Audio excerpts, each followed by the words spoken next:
नमस्कार। आज का हमारा टॉपिक है दिल्ली सल्तनत। तो चलिए शुरू करते हैं दिल्ली सल्तनत। तो जैसा कि आज का टॉपिक है दिल्ली सल्तनत। दिल्ली सल्तनत जो काल है वो टोटल 1206 ईस्वी से स्टार्ट हुआ था और 1526 ईस्वी तक चला था। 1206 से लेकर 1526 लगभग लगभग 320 साल तक दिल्ली सल्तनत चला। दिल्ली सल्तनत में अलग अलग वंश आए, उस वंशों को भी हम लोग देखेंगे एक एक करके। लेकिन आज हम लोग केवल बात करेंगे दिल्ली सल्तनत में किस किस वंश ने राज किया। ठीक है, तो 1206 ईस्वी से लेकर के 1526 ईस्वी तक ये जो लंबा समय है 320 साल, इसमें केवल एक ही वंश नहीं थे, इसमें टोटल 5 वंश थे। 5 डायनेस्टी थे जिन्होंने क्या किया, अलग अलग तरीके से दिल्ली को रूल किया। उन पांचों के बारे में हम लोग आज चर्चा करेंगे। लेकिन उससे पहले हम लोग ये जानने का प्रयास करेंगे कि 1206 ही क्यों, उससे पहले क्यों नहीं, फिर उसके बाद क्यों। क्योंकि 1206 ईस्वी में हम लोगों ने पिछले क्लास में पढ़ा था अरब अटैक, उसके बाद तुर्की अटैक। तुर्की अटैक में हम लोगों ने गौर को भी देखा था, गौर अटैक भी देखा था। तो गौर जो यानी मोहम्मद गौरी जो था वो 1206 ईस्वी में उसकी मृत्यु हो गई थी। मृत्यु होने के बाद, मृत्यु होने से पहले वो अपना पूरा जो राजपाट या फिर जो भी उसने जो छोड़ के गया था जो दिल्ली में, वो सभी उसने क्या किया था, कुतुबुद्दीन ऐबक जो कि गुलाम वंश, दिल्ली सल्तनत का पहला वंश है जिसने अपने गुलाम वंश की नींव डाली थी 1206 ईस्वी में, उसके बारे में हम लोग भी चर्चा करेंगे। तो कुतुबुद्दीन ऐबक जो क्या हुआ था, वो दिल्ली रह गया था और उसने क्या किया था, दिल्ली सल्तनत का पहला जो वंश है गुलाम वंश, उसकी उसने स्थापना की थी। तो यहाँ बात हो रहा है 1206। आप लोग समझ गए होंगे कि 1206 ही क्यों। 1526 के बारे में इसलिए क्योंकि पानीपत का प्रथम युद्ध जो हुआ था वो 1526 ईस्वी में हुआ था। और लास्ट रूरल रूरल जो था वो दिल्ली सल्तनत का, वो था आपका इब्राहिम लोदी। इब्राहिम लोदी के साथ 1526 ईस्वी में उसने लड़ाई लड़ी थी जिसमें बाबर जीत जाता है और इब्राहिम लोदी हार जाता है। तो लोदी वंश का पूर्णतः पतन करने के बाद बाबर ने क्या किया, दिल्ली पे मुगल वंश की स्थापना की। तो वो हम लोग मुगलिया पीरियड में पढ़ेंगे, लेकिन आज हम लोग चर्चा करेंगे केवल दिल्ली सल्तनत के बारे में। तो इतना तो क्लियर हुआ होगा कि 1206 से 1526 लगभग 320 साल तक दिल्ली सल्तनत चला। ठीक है, अब सवाल यह उठता है कि दिल्ली सल्तनत में वो कौन कौन से वंश थे जिन्होंने क्या क्या अलग अलग तरीके से रूल किया। तो पहला वंश था आपका गुलाम वंश, गुलाम डायनेस्टी। इसे ही स्लेव डायनेस्टी भी कहते हैं, स्लेव डायनेस्टी। ठीक है, इसे मामलुक डायनेस्टी भी कहते हैं, मामलुक डायनेस्टी। मामलुक डायनेस्टी यानी कि इसे दास, मामलुक का मतलब यह होता है कि जिसका कोई नहीं होता है। ठीक है, अनाथ। ठीक है, तो स्लेव डायनेस्टी, गुलाम वंश, स्लेव डायनेस्टी हो या मामलुक डायनेस्टी हो, इसी को दास वंश भी कहा जाता है। ठीक है, दास वंश।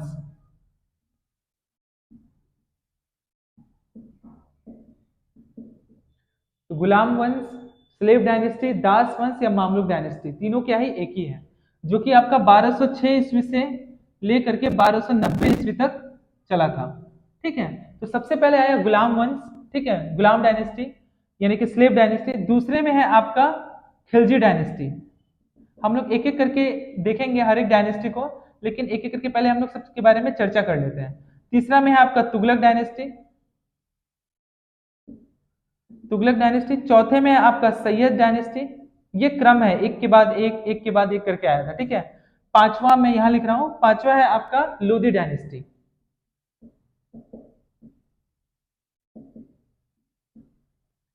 वापस से रिपीट करते हैं, दिल्ली सल्तनत जो कि 1206 ईस्वी से 1526 ईस्वी तक चला था।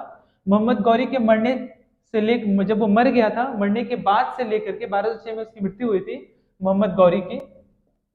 मोहम्मद गौरी की मृत्यु जो हुई थी, वो आप डेथ जो हुआ था उसका, वो 1206 ईस्वी में हुआ था। और 1526 जो है ये फर्स्ट बैटल ऑफ पानीपत, जो कि इब्राहिम इब्राहिम लोदी, जो कि लास्ट रूलर था लोधी डायनेस्टी का। हम लोग एक एक वंश, एक एक करके हम लोग देखेंगे हर एक वंश को। ठीक है, उसके पहले हम लोग चर्चा कर लेते हैं पूरे बैकग्राउंड, पूरी कहानी, ये जो इतिहास के बारे में जो हम लोग जो चर्चा कर रहे हैं दिल्ली सल्तनत, इसकी पहले कहानी को हम लोग समझ लेते हैं, फिर एक एक करके हम लोग सारे वंश को देखेंगे। ठीक है, इब्राहिम लोदी जो कि लास्ट रूलर था लोधी डायनेस्टी का, और बाबर के बीच ये युद्ध होता है जिसमें इब्राहिम लोदी हार जाता है और बाबर जीत जाता है। ये बात कर रहा हूं मैं 1526।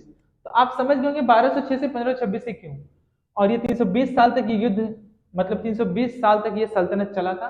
ठीक है, टोटल 5 डायनेस्टी थे जो दिल्ली सल्तनत पे रूल करते हैं। उसके बाद मुगल सल्तनत स्टार्ट हो जाता है। पहला गुलाम डायनेस्टी, इसे स्लेव डायनेस्टी कहते हैं। मामलुक डायनेस्टी भी इसे कहते हैं। मामलुक का मतलब होता है जिसका कोई नहीं होता। ठीक है, दास वंश जो कि 1206 ईस्वी से लेकर के 1290 ईस्वी तक चला था। दूसरे में आपका खिलजी डायनेस्टी, तीसरे में है तुगलक, चौथे में है सैयद डायनेस्टी और पांचवे में है लोधी डायनेस्टी। खिलजी डायनेस्टी की जो नींव रखी थी वो जलालुद्दीन खिलजी ने रखी थी। उसके बाद तुगलक में आपका हम लोग पढ़ेंगे मोहम्मद बिन तुगलक, फिरोज शाह तुगलक। ठीक है, इन सब लोगों के बारे में पढ़ेंगे। सैयद वंश की स्थापना खिजर खान ने की थी। ठीक है, और पांचवें जो वंश है लोधी डायनेस्टी, इसकी स्थापना बहलोल लोधी ने की थी। तो ये सब हम लोग क्रम वाइज एक एक करके सबके बारे में चर्चा करेंगे, देखेंगे नेक्स्ट क्लास में। ठीक है, आज हम लोग पूरे दिल्ली सल्तनत में क्या पढ़ना है, मुझे क्या आप लोगों को पढ़ना है, उसके बारे में हम लोग पहले इसको समझेंगे। उम्मीद करता हूँ ये आप लोगों को क्लियर हुआ होगा। ठीक है, अब हम लोग आगे बढ़ते हैं। तो दिल्ली सल्तनत में टोटल 5 ऐसे वंश थे जिन्होंने क्या किया, राज किया दिल्ली सल्तनत, वो भी 320 सालों तक। ठीक है, यह स्थायी नहीं रहा। दिल्ली पे अलग अलग लोगों का कब्जा बना रहा और वो लोग उस पर कब्जा करते गए, आपस में लड़ते रहे, इसलिए ये अस्थायी नहीं हो पाया। इसलिए अलग अलग वंशों ने क्या किया, इस पे राज किया। ठीक है, अब बात सवाल उठता है दिल्ली सल्तनत। तो दिल्ली सल्तनत तो हम लोग समझ गए कि दिल्ली सल्तनत में टोटल 5 वंश थे जिन्होंने क्या किया, अलग अलग तरह से राज किया। ठीक है, लेकिन अब आज हम लोग चर्चा करेंगे कि दिल्ली के बारे में, कि आखिर दिल्ली का क्या इतिहास है। तो एग्जाम में कभी कभी पूछता है कि ओल्ड नेम क्या था दिल्ली का। ठीक है, तो मैं एक एक करके लिख रहा हूं। पहला इंद्रप्रस्थ, इंद्रप्रस्थ जो कि कौरव और पांडव जब महाभारत का युद्ध जब हुआ था, जब महाभारत का जब महाभारत लिखा गया, तो उस समय महाभारत के समय दिल्ली का नाम जो था वो इंद्रप्रस्थ था। नेक्स्ट नाम है आपका योगिनीपुर, योगिनीपुर। तीसरा है आपका ढिल्लिस, ढिल्लिस की चर्चा चंद बरदाई ने, ये वही चंद बरदाई है जिन्होंने पृथ्वीराज रासो लिखा था। ठीक है, चंद बरदाई ने अपनी किताब पृथ्वीराज पृथ्वीराज रासो में दिल्ली का नाम जो है वो मेंशन किया हुआ है ढिल्लिस। ठीक है, ध्यान रखिएगा, ये भी एग्जाम में क्वेश्चन पूछता है। ओल्ड नेम पहला है इंद्रप्रस्थ, दूसरा है आपका, यहां मैं हिंदी में लिख दे रहा हूं, इंद्रप्रस्थ। दूसरा है आपका योगिनीपुर और तीसरा है आपका ढिल्लिस, जो कि चंद बरदाई ने अपनी किताब पृथ्वीराज रासो में इसके बारे में चर्चा किया है। उसके बाद जब ब्रिटिश हमारे देश में जब आ गए 1912 में, 1912 में पहले 1912 से पहले जो इंडिया का जो कैपिटल था वो था आपका कोलकाता, कलकत्ता। कलकत्ता से 1912 में इसे शिफ्ट करके क्या कर दिया गया, दिल्ली कर दिया गया। तो दिल्ली से क्या क्या क्वेश्चन आ सकते हैं वो सभी चीज मैंने एक बार में लिख दिया, आप उसे अच्छे से ध्यान रखें।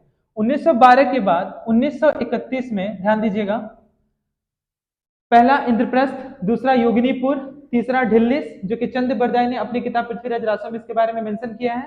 चौथा 1912 में कलकत्ता से ब्रिटिशों ने इसका शिफ्ट कर दिया, कैपिटल इंडिया का, हिंदुस्तान का, कलकत्ता से शिफ्ट करके दिल्ली कर दिया। और 1931 में जब हमारे देश में इंडिया का जो वायसराय था लॉर्ड इरविन, इरविन के समय में 1931 में क्या हुआ, दिल्ली से यह न्यू दिल्ली हो गया, यानी कि नई दिल्ली। तो आप ये भी याद रखेंगे कि दिल्ली से नई दिल्ली कब की गई, तो नई दिल्ली से नई दिल्ली कब की गई, 1931 में। तो ये 5 पॉइंट जो है आप ध्यान रखिएगा जो दिल्ली से केवल संबंधित है। वापस से रिपीट करते हैं। पहला पुराना नाम है, ओल्ड पुराना नाम है इंद्रप्रस्थ, दूसरा योगिनीपुर, तीसरा ढिल्लिस, चंद बरदाई ने अपनी किताब पृथ्वीराज रासो में इसके बारे में मेंशन किया है। चौथा 1912 ब्रिटिशों ने कलकत्ता से इसको शिफ्ट कर दिया दिल्ली, और 1931 में ये दिल्ली से हो गया न्यू दिल्ली। तो दिल्ली सल्तनत में किस किस वंश के बारे में हमें पढ़ना है वो हम लोगों ने पढ़ लिया। वो पढ़ने के बाद हम लोग ये देख लिए कि दिल्ली से रिलेटेड क्या क्या क्वेश्चन हो सकता है, वो भी हम लोगों ने आज चर्चा कर लिया। अब हम ये देखते हैं कि दिल्ली सल्तनत में जो पहला जो वंश है गुलाम वंश, यानी कि मामलुक वंश जिसका कोई नहीं होता, या स्लेव डायनेस्टी, इसमें कौन कौन से वंश है यानी कि गुलाम वंश में जिन्होंने रूल किया, जिन्होंने सत्ता को संभाला और सत्ता को आगे बढ़ाया, उसके बारे में हम लोग आज चर्चा करते हैं। फिर नेक्स्ट क्लास में हम लोग एक एक करके हर एक टॉपिक के बारे में पढ़ेंगे, अलग अलग वंश के अलग अलग जो रूल किए हैं राजा, उनके बारे में हम लोग क्लियर करेंगे। ठीक है, उम्मीद करता हूँ ये क्लियर हुआ होगा। आगे बढ़ते हैं।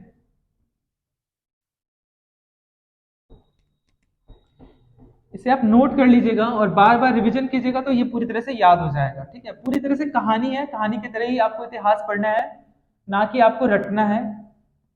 रटना तो पड़ेगा ही, कुछ कुछ चीजें हैं जैसे कि डेट है वो आपको याद रखना पड़ेगा।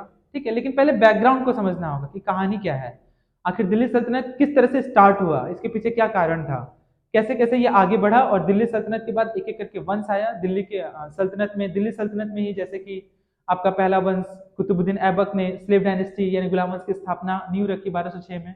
फिर उसके बाद फिर खिलजी वंश आया, फिर तुगलक आया, फिर सैयद आया, फिर लोधी, फिर आपका फिर लोधी के बाद फिर मुगल वंश। तो ये चीज आप ध्यान रखिएगा। ठीक है, तो आज हम लोग चर्चा करने वाले हैं कि दिल्ली सल्तनत हो गया, दिल्ली हो गया, गुलाम वंश के बारे में कि आखिर गुलाम वंश में किन किन राजाओं ने, किन किन रूलर्स ने रूल किया। तो मैं यहां लिख रहा हूं स्लेव डायनेस्टी। जैसा कि मैंने पहले ही बताया कि 1206 से लेकर के 1290 ईस्वी तक गुलाम वंश चला था। तो पहला जो राजा था, पहला था वो कौन था? गुलाम वंश की नींव किसने रखी थी? कुतुबुद्दीन ऐबक। कुतुबुद्दीन ऐबक। दूसरे नंबर पे है आराम शाह। तीसरे नंबर पे है इल्तुतमिश, जो कि कुतुबुद्दीन ऐबक का ही गुलाम था। चौथा है रजिया सुल्तान। रजिया सुल्तान। नेक्स्ट है आपका बहराम शाह। नेक्स्ट है आपका अलाउद्दीन, अलाउद्दीन मसूद शाह। उसके बाद है आपका नसीरुद्दीन। नसीरुद्दीन के बाद है आपका बलबन, जिसने लौ रक्त की नीति को चलाया था, आयरन ब्लड पॉलिसी। बलबन के बाद है आपका कैकुबाद, और अंतिम है शमसुद्दीन, शमसुद्दीन कैमूर्स। जैसा कि हम लोगों ने देखा कि दिल्ली सल्तनत का जो काल है वो 1206 से लेकर के 1526 ईस्वी तक चलता है, जिसमें स्लेव डायनेस्टी है वो 1206 से 1290 ईस्वी तक चलता है। ठीक है, 1206 में मोहम्मद गौरी की मृत्यु होने के बाद गुलाम वंश की स्थापना हुई 1206 में, और इस तरह से दिल्ली सल्तनत का विकास जो है 1206 से 1526 ईस्वी तक चला। ठीक है, जिसमें से सबसे पहले सुल्तान जिन्होंने गुलाम वंश की नींव रखी वो थे कुतुबुद्दीन ऐबक, उसके बाद आराम शाह, उसके बाद इल्तुतमिश, फिर रजिया सुल्तान, बहराम शाह, अलाउद्दीन मसूद शाह, नसरुद्दीन, बलबन, कैकुबाद, शमसुद्दीन कैमूर। शमसुद्दीन कैमूर जो थे वो last ruler of slave dynasty थे। ये आप ध्यान रखिएगा। ठीक है, शमसुद्दीन कैमूर से केवल हमको सिर्फ इतना ही याद रखना है कि स्लेव गुलाम वंश के जो अंतिम सुल्तान थे वो कौन थे, तो वो थे आपके शमसुद्दीन कैमूर्स। ठीक है, इसमें हम लोग को इंपॉर्टेंट क्या क्या चीज है, एक है कुतुबुद्दीन ऐबक जिन्होंने इसकी नींव रखी, दूसरा इल्तुतमिश, नेक्स्ट रजिया सुल्तान, और आपका बलबन।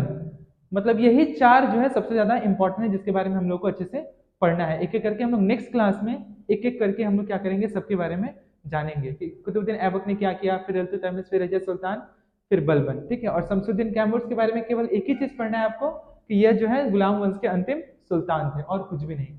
तो उम्मीद करता हूं कि आज का ये जो टॉपिक है आप लोगों को अच्छे से समझ में आया होगा।